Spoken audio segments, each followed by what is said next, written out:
kick from studio, banned from studio, add to stage. Oh my God, ban me. Oh my God, you should ban me. Amazing. That's a good story. It would be a really good story. You're banned. Just introduce you and then ban you instantly. You know what? Welcome. Never again. Where are you? Hi, Beth. Hi. How are you? I'm good. Where are you? I'm in Seattle. I've been to Seattle. You have been to Seattle. Mm-hmm. When was the last time you were in Seattle? The last time I was in Seattle probably was like last summer. Okay. My nephew turned 21, so I took him to New York, and then I took him to, maybe it was 2 summers ago. Maybe 2 summers ago. I took him to New York, and then I took him back to Portland, and we did like Seattle, and we did like touristy stuff. We went to Mount St. Helens, and Oh, how fun. it was cool. So where are you living now then? You're in Portland. I know you have a place in London, right? I used to. I don't anymore. After the pandemic, I never owned a place. I shared an apartment with my friend. Okay. So I had a room in a house, but I spent a lot of time there. But yeah, Portland. I've lived in Portland since 2003. Okay. Before that, I lived in Olympia from 99 to 03. Oli. So I've been a big fan of yours. It's really awesome to talk to you because Thank you. I am also queer, and you have been. Me too. Yeah, I heard that. How do you feel about the word queer? Well, I'm from in Portland, when I got to, or not Portland, Olympia, when I got there, no one would ever say I'm a lesbian. Everyone, we were all fags, dykes, and queers. Right. So I don't I was always just fine, great, this feels better. I prefer the word queer, and it not just in a punk rock context, but also in it makes more sense than any other word to me. And it's it's a nice word. It is a nice word. And it's kind of like taking the power back too. Yeah, it didn't used to be a nice word, and the intent of the word meant other than, you know what I mean? Now I feel like it's all encompassing, it's welcoming. Yeah, it's nice to be you can't hurt us with that word. Yeah. But I also cute when there's people who feel uncomfortable saying it, and I'm I respect that. Yeah, I mean, especially I'm kind of old school. It was all, everybody was gay back in the day. You were gay or you were a lesbian. There weren't sort of all the in-betweens and gender identifications. There wasn't much of a discussion of gender, was there? No. I think that's why there were discussions, but it wasn't a big topic in mainstream queer culture. That's why I was always I loved that about Olympia, is that I was just nobody said no. Everyone said fag and dyke. Everybody. Right. Yeah. That's what you said. Yeah. It never dawned on me to be different until I started doing interviews and stuff, because I knew I had to use language that wasn't giving permission to other people to use language. Yeah. But I remember queer changing and being oh, okay, now this feels better. But yeah.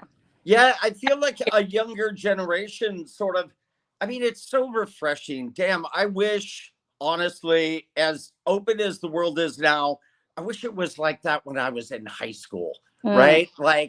Think of how, well, first of all, what are your pronouns? I should ask you that. He and her. Okay. And you? I'm he, him. I feel like, it's something that I still struggle with, and I misgender people, and I try very hard not to. Yeah. It's easy to slip into that, though. Yeah. Well, that was the world. We were, we're still in the midst of. Yeah, I feel like it can be difficult for people to change the programming in their brain. Yeah. Yeah. When did you come out, Beth? I was around 18. When I finally really came out, I was 18. I moved to Olympia in 1999. I graduated in June 15th, and then I graduated May 15th. I think May 15th, and then I moved June 15th. So okay. then around then, I always knew I was gay from a very young age. Um, but I definitely kept it quiet. And I also knew that it was not something people understood. Right. Like other kids would be like, "What?" And you're just like, "Never mind." Yeah. Yeah. But you know what was hard? I think the hardest thing about coming out for me was like I didn't understand why like I wasn't attracted to like girls that are like people that looked like I did. You know, Right. I was like, okay, I know this, and this. So that was difficult. That's why queerness made more sense to me. And that's why even like binary, like non binary gender queer makes so much more sense to me, is because I don't feel, I'm not attracted to femmes. It's not something that I do. It's like an old school, dyke thing. But like, I it love is. you. It's like very old school, butch femme, whatever. It's like, and I didn't know that as a young person. That wasn't our Right. culture. That wasn't something we were taught. So I Right. figured that Right. that was Remember the term lipstick lesbian? That was a thing for a long time. Do you remember that? yes, yes, yes. And I know a couple of them, and I'm like always like interesting. Yeah. I'm wild. Like, oh my gosh, yeah. Like, it's just like it takes all kinds. That's the thing about it. You're just like, you cannot help. You can't help it. Yeah. Like what you're into is what you're into. Right. That's it. That's it. Hmm. Um. Okay. So I want to talk about the new album. First of all, I love that the band got back together. How is the gossip different than or gossip? Sorry, I got to remember the. Um, how is it different than what you've done on the solo side? Um, Good question. I with the solo side. Well, in the solo side, I needed a lot of help because I didn't know how to. I learned a lot because I'd done a solo EP before, but I had done that all with it was all electronic. It was with my good friend James Ford or the Semi Mobile Disco guys. Yeah, Yeah, so like they kind of took care of all the music. If I needed to play it live, they would just give me the stems or. yeah, So that was really easy. But when I did a record by myself, a full length, there were a lot of different instruments on it. There was a lot of stuff I didn't really understand that wasn't in my wheelhouse, nor right, did I have the capacity to learn it or want to learn it. So, right. there was a lot of like, we had a music director and we'd never done that before. At Gossip never did anything like that before. Like, like a lot of like having musicians in and out and like having different people play on things and seeing what worked and what didn't work. And like I learned that I don't do outside of Gossip, like I have to trust people a lot or Okay, not know them at all. Like it's funny, it's really vulnerable. But as far as like everything else, it was, it's the playing the shows are really simple and like I mean, I think it depends when you kind of set the tone. Like if you want to have a good time, then you put that out there. If you want people to know that like mistakes aren't just like forgiven or whatever, they're actually welcome and they're part of the process and it's actually kind of fun. You yeah, put that out there too, and it's just like I mean, it's different. I think the weird thing is like just thinking about when you're doing a solo thing and you're a woman and you're, a singer and you just are a singer, you don't play music because I just never learned. Um, I think people have this attitude towards you sometimes where they're like, "Oh, you think you're better than the group," or you think, ah, you this or you're going on your own and like diva rage. But really, it's that nothing like that at all. And you're just like, I just want to go make like they get to be in bands with and play music with people all the time. Like if I do that, then not all the time, but sometimes people be like, "So is this your like diva whatever moment?" And I'm like, I mean, no, I mean, no, I didn't. It's like, but now I'm maybe. oh, this is not that serious. That's the thing. It's always like I'm always trying to tell people, I'm like, y'all, like nothing is that serious. Like, Right. Have fun. All yeah. I know is that you have one of the most soulful voices I've ever heard. And I love that you came up through the punk rock indie scene and then started integrating like soul and funk into a punk rock medium. That is dope to me. Thank you. You Yeah. I wanted I have the voice that I have. I really it just is what it is. I really wanted to have a cool voice. I still don't love my voice. I think a lot of people don't. But like What? yeah, I think a lot of like I like a lot of singers don't like their own voice. Like they don't like it, you know. It makes me cringe. I don't want to be anywhere near it. I don't want to hear it speak. I don't want to hear when I'm singing. It can make making a record pretty difficult sometimes. But especially if like you have a lot of control over it. So you have to be there to say no, this, or this, and I'm just like like I'll Right, right. give a shit ticket. Um, but Do like you record your vocals again and again and again in the studio like I would? you sing? No, no, I'm just saying like I hate being on camera, and this is a day and age where everything's got to be done on TikTok and Instagram, and I'd rather not. So I never watch any of my interviews. I just can't do it. Like, it, Thanks. Ever. Someone asked me today in a part. I wish I thought about this too. They're like, what advice would you give young artists? And I have a lot for one. Well, some things, but one of the things I forgot to say today was never watch or read press, even if it's good or bad. Like I don't like. I think some of my bandmates and some of my friends would argue and be like, you don't even read the good things, so you don't even get to hear the good things. And I was like, yeah, but like I have my friends to tell me what's good or bad, and you are the people I trust, or you know what I mean? right? Yeah.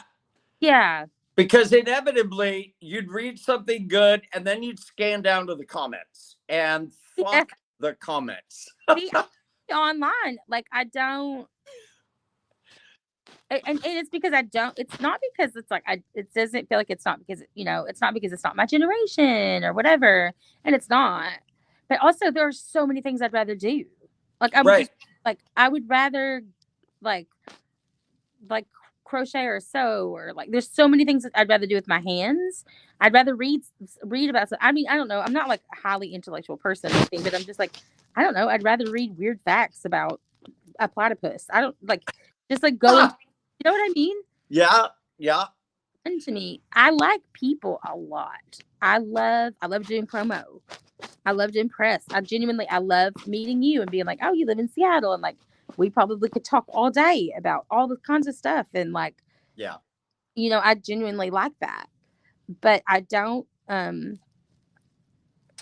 enjoy the like I don't know. I don't enjoy the way that we've forgotten that human beings are at the end of on the other side of the phone. There's Yeah. another person or at the other side on the other end of the device.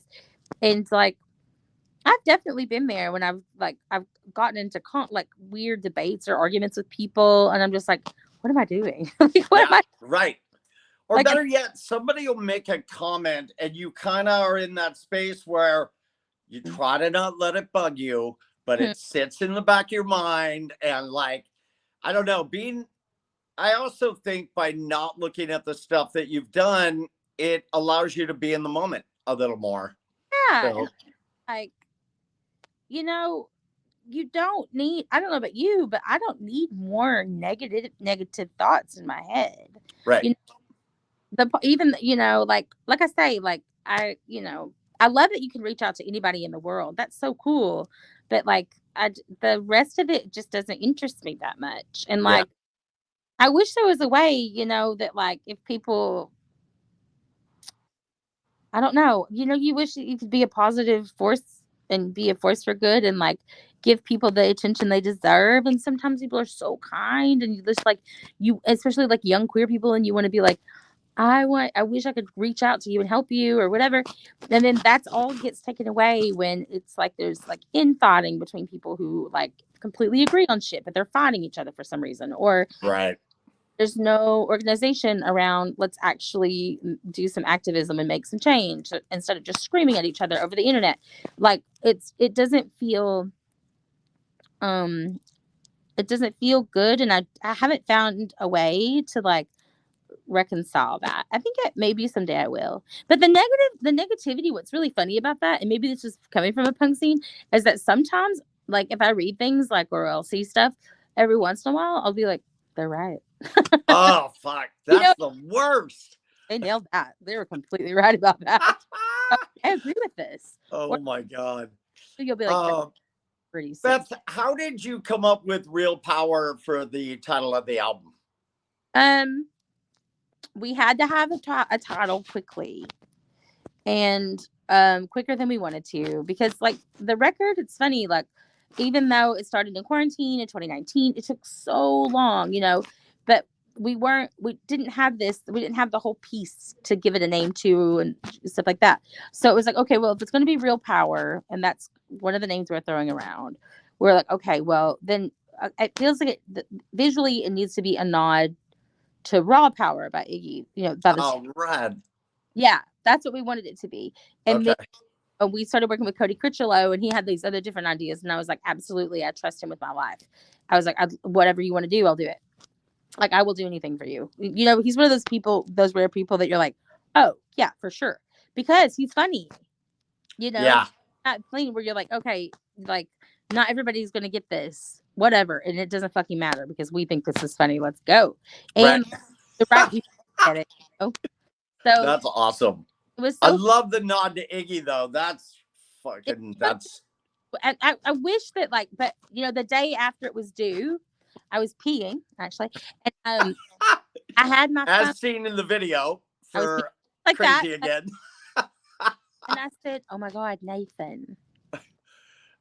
I either texted him or called him. Maybe I don't care, but either way, I was like, Nathan. I was like, we should have called it something else. I was like, we should have called it Act of God. And he was like, oh my God, is it too late to change it? And I was like, let me see. So I texted everybody, and they're like, it's too late. And I was so bummed because cool name. And then like Nathan was like, oh, maybe it's insensitive to what's going on in the world right now. And I was like, but that's why it's not. It's like, right. Right. We had different opinions about it. And he was like, maybe it's for the best. I was like, no, it's still a better name. Yeah, that's funny. Yeah. How would you? Well, first of all, I love "Crazy Again." That's the song we're playing. I like that song a lot too. Thank you. Yeah, what's going on in that song lyrically? What's happening there? I don't know. I never know what songs are about till they're done. Okay. The one of the best things about making music with Nathan is that the music and the lyrics, like, they come together. They come at the same time, and then we'll fill in the blanks here and there, like when we need to. So that song was just like da da da da da da da da da da da da da da da, and then it was done pretty much. Wow, is that how you write vocals? Do you just come up with a melody and then you fill in the? Yeah. Wow, that's sick. I didn't know that. I have to write it down as I go to remember the words. But one of the best things about recording with Rick Rubin, and one of the best things I've ever learned is you never stop recording. Everything's recorded. Every conversation, every whatever. Not to be a creep, but everything's recorded because in that moment something magical could happen, and you want to be able to reference that again. Right. And so if that's happening, and I'm just singing, with a microphone to Nathan or whatever it is, then it's all just gonna be there. And then sometimes you say things, like sometimes you're just like mouthing shit, like you're not even using words, and then you'll be, oh my God, I was actually saying words and I didn't notice. Right, you were Elizabeth Fraser-ing it for a minute there. You were Cocteau Twins in it, where you were just I don't know the melody. Cocteau Twins. That's one of Nathan's favorite bands, and Hannah's, and I don't know that much about them. Oh, really? Yeah, I'm not cool. I'll bet you'd love it. She is, from what I know, but I don't know a lot about them. Oh, it's beautiful. It's gothy, but it's angelic, and her voice, one of my favorite female voices of all time. Yeah. And then meanwhile, I'm like, Tori Amos, like. Yeah. So let me ask you about, since we're talking about Northwest stuff, when the whole grunge thing happened, I had just moved to Seattle to start a radio station called 107.7 The End, and the whole grunge thing sort of exploded. where were you when you heard Smells Like Teen Spirit for the first time? And what did Nirvana mean to you? Where was I? I don't remember where I was. I feel like Pearl Jam got played on the radio more than Nirvana did where I was from. Um, I liked them both a lot. What Nirvana meant to me was like, um,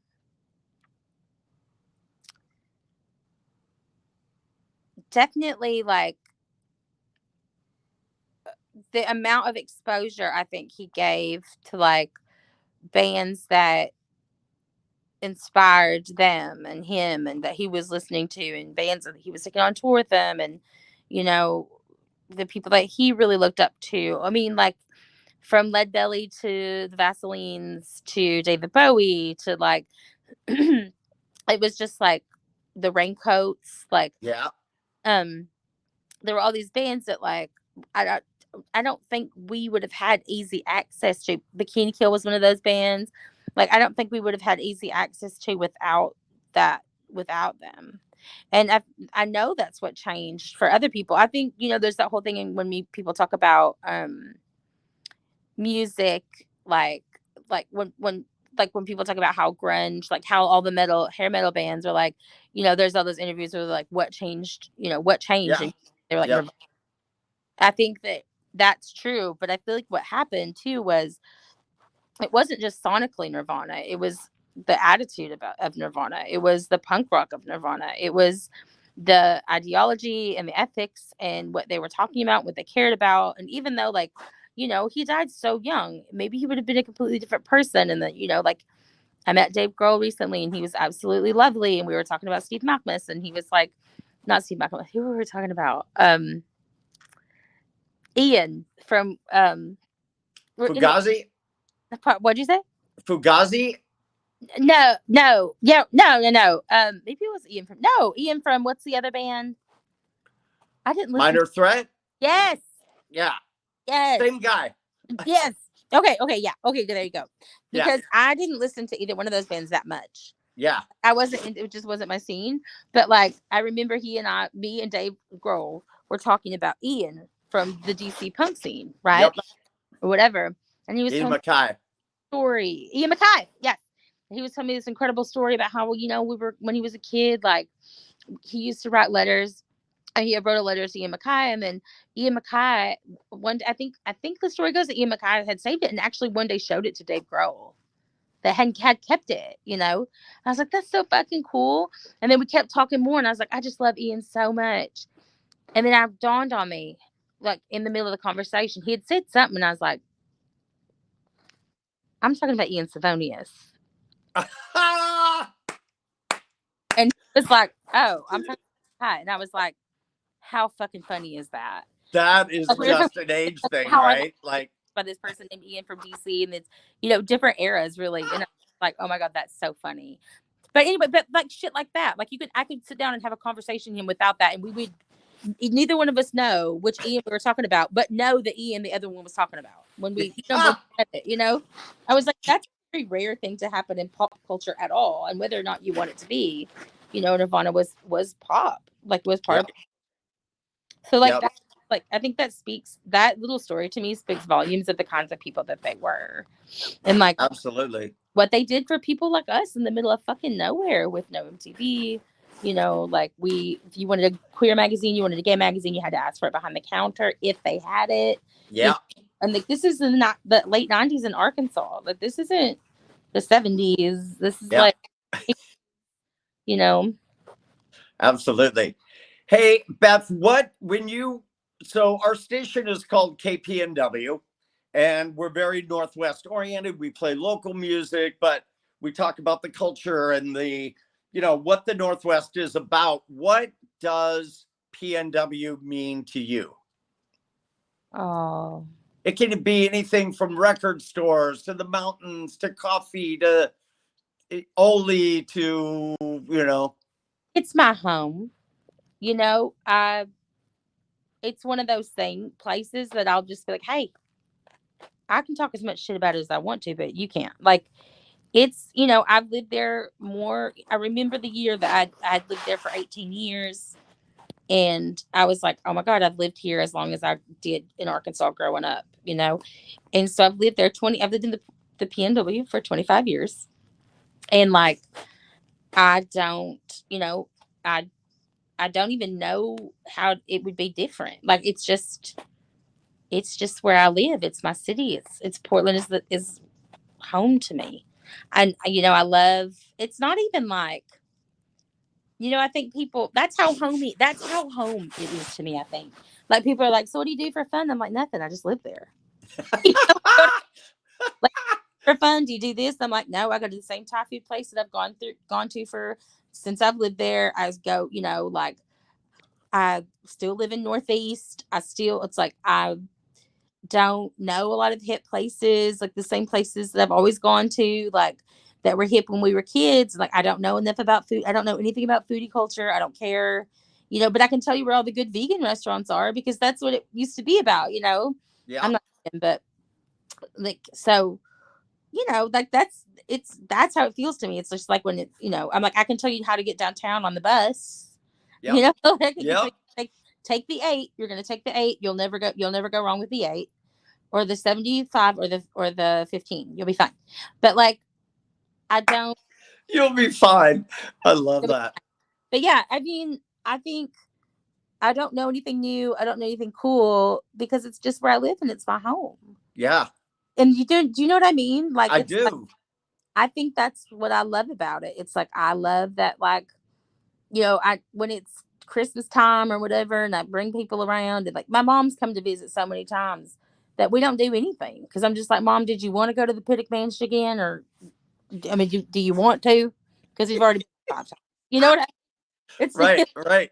Mom, we could go to Seattle again if you want to. And she's like, no, I want to be at your, you know, like, I mean, Oh man. I love that though. And I love that you're back there. I mean, it's funny for me. I got sober 6.5 years ago. congratulations. Thank you very much. It took 25 years to get here. Oh, Um, 9 rehabs later. oh, honey, Um, it's fucking, but I'm here now.